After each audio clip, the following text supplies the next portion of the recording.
नमस्कार, आप देख रहे द न्यूज बोर्ड। मैं हूं आपके साथ आशीष पुरोहित। आइए सबसे पहले नजर डालते हैं इस वक्त की खास खबरों पर। अवैध खनन की रोकथाम के लिए वीसी आयोजित की गई। मुख्यमंत्री भजनलाल शर्मा ने दिए अवैध खनन के विरुद्ध जीरो टॉलरेंस के निर्देश। विवेक विहार थाना पुलिस ने अवैध बजरी खनन के खिलाफ कार्यवाही करते हुए 3000 टन बजरी का नष्टीकरण किया। जोधपुर पुलिस की साइक्लोनर टीम ने ऑपरेशन रेड पेरी के तहत मादक पदार्थ तस्करी के 50,000 के इनामी आरोपी को किया गिरफ्तार।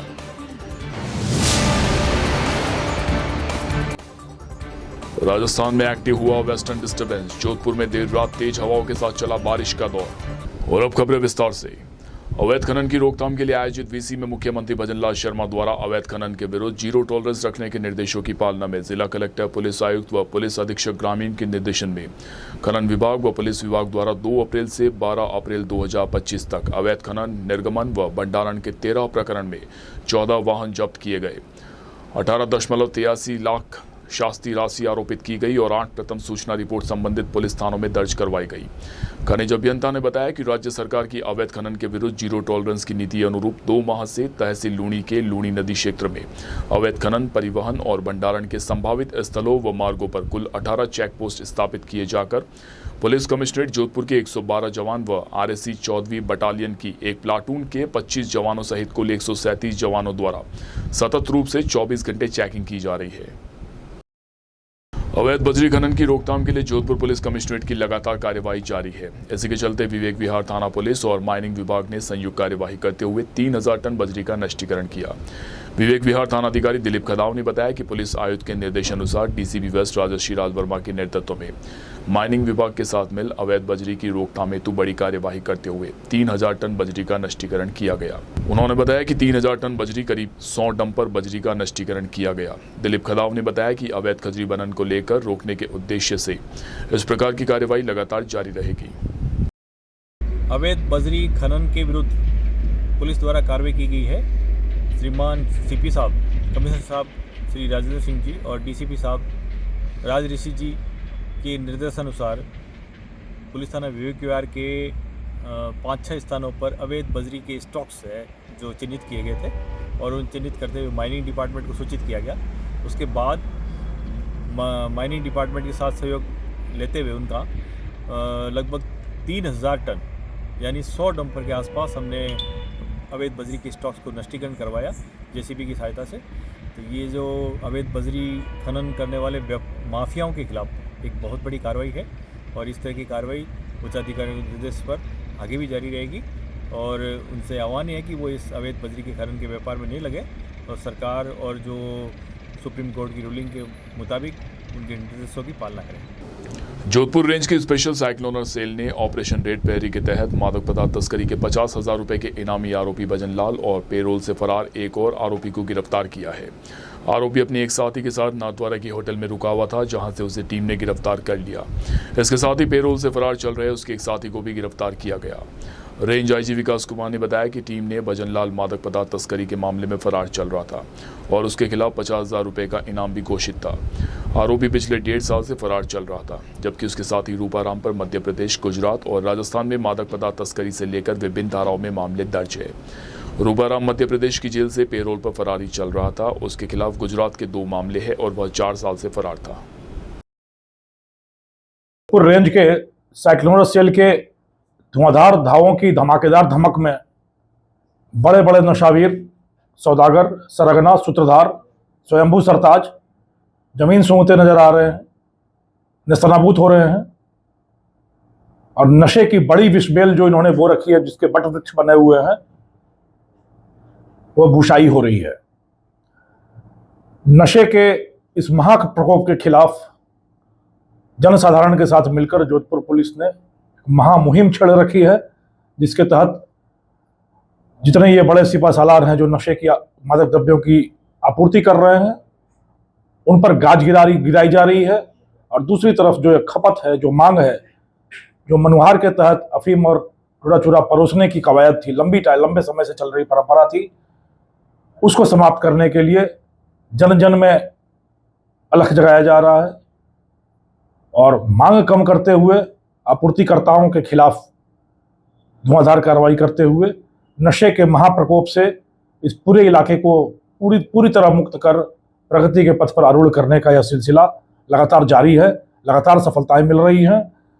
नशे की दुनिया का पटाक्षेप हो रहा है और एक नए युग का सूत्रपात शुरू हुआ है। इस अगली कड़ी के रूप में ऑपरेशन रेड प्रेयर चलाकर 2 बड़े कुख्यात वांछित अपराधियों, भजना लाल जिस पर 50,000 रुपए का इनाम था, जो लंबे समय से फरार चल रहा था और एक बहुत बड़े गैंग का सूत्रधार था, और रूपाराम जो 3 राज्यों में राजस्थान, गुजरात और मध्य प्रदेश में वांछित चल रहा था, लंबे समय से फरार चल रहा था। दोनों को तस्करी के दौरान नाथद्वारा के कमल होटल के कमरा संख्या 102 से दबोचने में सेक्टर टीम को सफलता मिली है। पकड़े जाने की कहानी अगर बताई जाए तो बड़ी ही दिलचस्प है। शायद विश्वासघात की धरातल पर ही अपराध की दुनिया कायम रहती है। एक दूसरे पर विश्वास करके उस खोखले धरातल पर जो फलता फूलता है साम्राज्य, वह विश्वासघात के ठोस चट्टान से टकराकर चकनाचूर हो जाता है। हनुमान जन्मोत्सव के अवसर पर राकावत ब्राह्मण सार्वजनिक ट्रस्ट द्वारा शहर में शोभा यात्रा निकाली गई। ट्रस्ट के अध्यक्ष श्याम गोयल ने बताया कि शनिचर जी का थान स्थित राकावत समाज भवन से शोभा यात्रा रवाना हुई, जो कि जालोरी गेट, गोल बिल्डिंग, सरदारपुरा बी रोड, सत्संग भवन, 5 रोड चौराहा होते हुए वापस राकावत समाज भवन पहुंचकर संपन्न हुई। इससे पहले सुबह सुंदरकांड का पाठ किया गया। शोभा यात्रा में धार्मिक और सांस्कृतिक आकर्षक झांकियां शामिल हुई। संत शिरोमणि पीपा महाराज का 702वां जयंती महोत्सव शनिवार को धूमधाम से मनाया गया। इस अवसर पर शहर में चल रहे 2 दिवसीय पीपा जयंती महोत्सव के तहत संत पीपा महाराज की आकर्षक झांकियां युक्त शोभा यात्रा निकाली गई। श्री समस्त पीपा क्षत्रिय न्याति ट्रस्ट के अध्यक्ष प्रकाश चावड़ा व सचिव नरेश सोलंकी ने बताया कि 702वीं पीपा जयंती आज श्रद्धा और भक्ति के साथ मनाई गई। पीपा जयंती पर आयोजित 2 दिवसीय कार्यक्रमों के तहत आज शोभा यात्रा निकाली गई।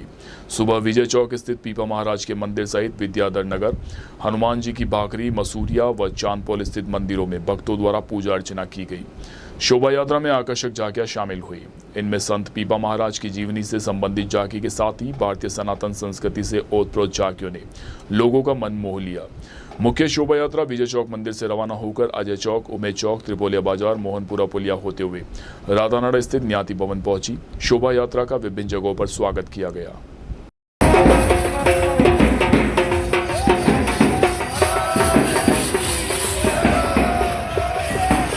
राजकीय कन्या महाविद्यालय सूरसागर में शनिवार को अखिल भारतीय राष्ट्रीय शैक्षिक महासंघ राजस्थान की स्थानीय कॉलेज इकाई के तत्वावधान में नव संवत्सर कार्यक्रम आयोजित किया गया।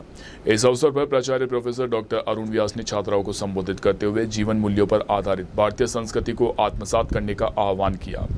उन्होंने विज्ञान और संस्कृति के क्षेत्रों में भारतीय वैज्ञानिकों और मनुष्य के अमूल्य योगदान को याद करते हुए वेदों और संस्कृत भाषा के अध्ययन पर जोर देने का आह्वान किया और नव संवत्सर की शुभकामनाएं दी।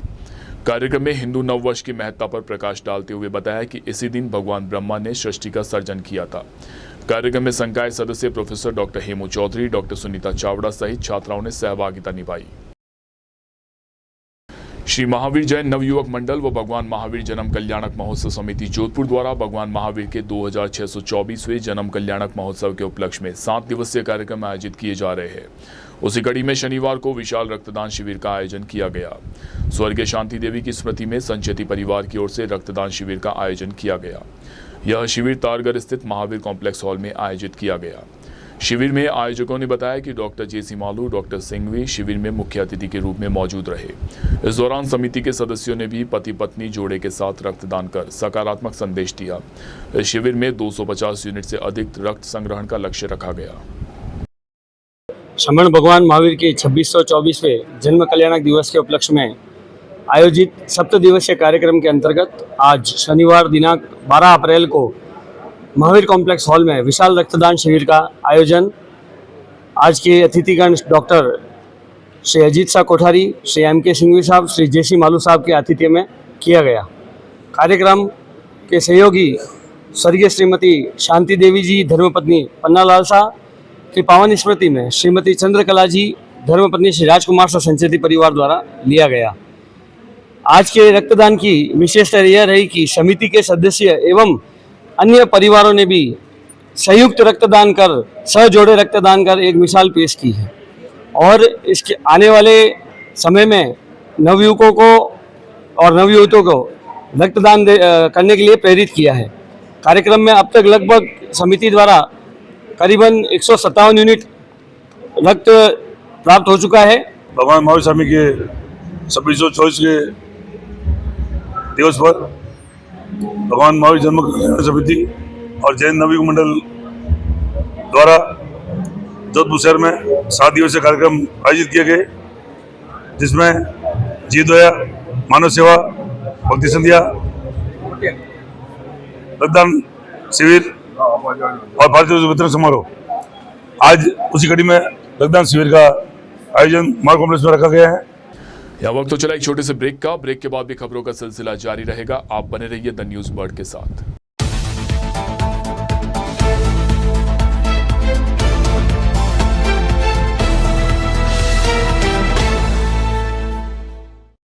ब्रेक के बाद एक बार फिर से आपका स्वागत है। जोधपुर के शिवांशी गेट स्थित प्राचीनतम प्रत्यक्ष महावीर बालाजी मंदिर में हनुमान जन्मोत्सव के अवसर पर महाआरती और विशाल भजन संध्या का आयोजन किया गया। इस अवसर पर मंदिर को आकर्षक फूल मंडली से सजाया गया। मंदिर में 31 सवा मणि के प्रसादी, 51 किलो गोटे की ज्योत, महाआरती और विशाल भजन संध्या का आयोजन किया गया। इस दौरान बड़ी संख्या में श्रद्धालु दर्शन करने के लिए एकत्रित हुए। मंदिर के पुजारी और सभी सदस्यों द्वारा सभी श्रद्धालुओं के लिए उचित व्यवस्थाएं की गई। शिवम नाट्यालय का 54वां आंगरेत्रम जानवी पंसारी द्वारा 20 अप्रैल टाउन हॉल में आयोजित किया जाएगा। जानवी का जन्म गुजरात के सूरत में हुआ। वह दिल्ली पब्लिक स्कूल पाली रोड की कक्षा 12वीं की छात्रा है। जानवी ने पूरी लगन के साथ इस नृत्य कला की विभिन्न मुद्राओं का बारीकी से प्रशिक्षण लिया है। नृत्य में रुचि होने के कारण जानवी ने 9 वर्ष की आयु में गुरु डॉक्टर मंजूषा चंद्रभूषण सक्सेना के नेतृत्व में भरतनाट्यम की विधिवत साधना प्रारंभ की। जोधपुर के जैन एंड व्यास कॉलोनी में स्थित बालाजी मंदिर में हनुमान जयंती से पूर्व संध्या पर 56 भोग अन्नकूट और विशाल भजन संध्या का आयोजन किया गया। इस अवसर पर भजन गायक विकी मंचला द्वारा हनुमान जी के भजनों की प्रस्तुति दी गई। हनुमान जयंती से पूर्व संध्या पर बालाजी को 56 भोग का प्रसाद चढ़ाया गया, जिसमें विभिन्न प्रकार के व्यंजन बनाए गए। इस अवसर पर बड़ी संख्या में श्रद्धालु और क्षेत्रवासी मंदिर पहुंचे और भजनों का लुत्फ उठाते हुए प्रसादी का लाभ उठाया।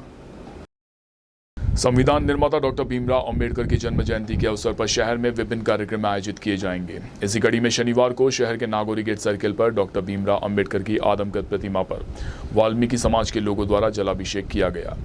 वाल्मीकि समाज के लोगों ने बताया कि बाबा साहेब एक समाज सुधारक थे। उन्होंने सर्व समाज के लिए, देशवासियों के लिए संविधान का निर्माण किया था। उनकी जन्म जयंती के उपलक्ष्य में विभिन्न कार्यक्रम आयोजित किए जाएंगे, जिसे लेकर सभी में गजब का उत्साह है। जय भीम साथियों, आज नागौर गेट सर्कल पर डॉक्टर भीमराव अम्बेडकर जी की मूर्ति पे हमने जल अभिषेक किया है और 14 अप्रैल को भी नागौर गेट पर बहुत बड़ा मेला आयोजन किया जा रहा है। जोधपुर वासियों से सभी से निवेदन है ज़्यादा संख्या में पधारें, क्योंकि बाबा साहब सिर्फ दलितों के नेता नहीं थे। बाबा साहब एक समाज सुधारक थे और उन्होंने सभी समाज के लिए संविधान बनाया। तो मैं सभी लोगों से निवेदन करता हूँ ज़्यादा संख्या में पधार कर इस आयोजन को सफल बनाएं। जय भीम। 14 अप्रैल को बाबा साहब भीमराव जी अंबेडकर जी के जन्मोत्सव कार्यक्रम में संपूर्ण वाल्मीकि समाज एक छत के नीचे कार्यक्रम मनाएगा। उसमें आप सभी सम्मिलित हुए। बाबा साहेब के मूर्ति का अभिषेक किया गया है वाल्मीकि समाज के हमारे द्वारा। उत्तर पश्चिम रेलवे जोधपुर मंडल ने यात्रियों की सुविधा को और बेहतर बनाने की दिशा में एक और कदम बढ़ाते हुए जोधपुर रेलवे स्टेशन पर डिजिटल लॉकर सुविधा शुरू की है। यह पहल यात्रियों को उनके सामान की सुरक्षा सुनिश्चित करने के लिए की गई है। मंडल रेल प्रबंधक अनुराग त्रिपाठी ने बताया कि इस सुविधा के माध्यम से यात्री स्टेशन पर अपने सामान को सुरक्षित रूप से डिजिटल लॉकर में रख सकते हैं। लॉकर के उपयोग के लिए यात्री को अपने मोबाइल नंबर पर OTP प्राप्त होगा, जिसके माध्यम से वह लॉकर को सक्रिय कर सकेगा। इस प्रक्रिया में ऑनलाइन भुगतान की सुविधा भी उपलब्ध है। जोधपुर शहर में 15 अप्रैल को पानी की सप्लाई नहीं होगी। विभाग ने गर्मी के मौसम को देखते हुए जल भंडारण और जोधपुर शहर के फिल्टर प्लांट, पंप हाउस, पाइपलाइनों का रखरखाव और सफाई के लिए यह निर्णय लिया है। इससे ठीक एक सप्ताह पहले भी 8 अप्रैल को जलापूर्ति बंद रखी गई थी। जोधपुर शहर के कायलाना चौपासनी व सुरपुरा फिल्टर हाउस से संबंधित सभी क्षेत्रों में 15 अप्रैल को होने वाली जलापूर्ति 16 अप्रैल को और 16 अप्रैल को होने वाली जलापूर्ति 17 अप्रैल को की जाएगी।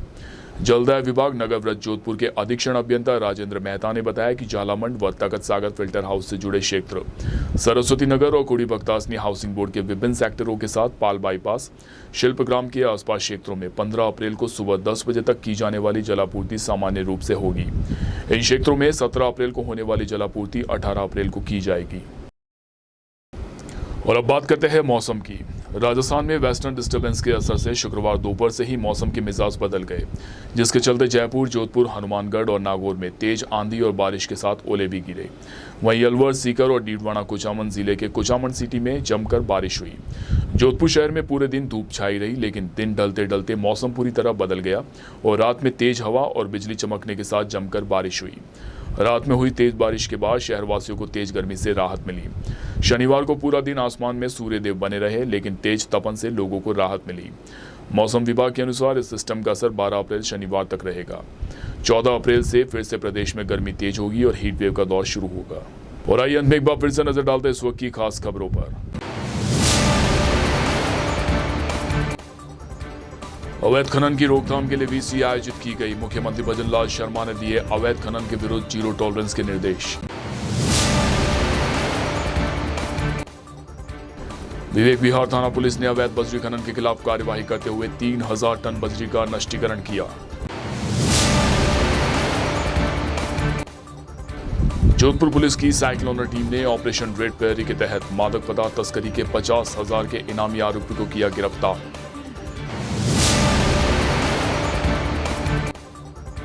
राजस्थान में एक्टिव हुआ वेस्टर्न डिस्टर्बेंस, जोधपुर में देर रात तेज हवाओं के साथ चला बारिश का दौर। अभी के लिए फिलहाल इस बुलेटिन में इतना ही। राज्य की और खबरें जानने के लिए आप बने रहिए द न्यूज बर्ड के साथ। नमस्कार।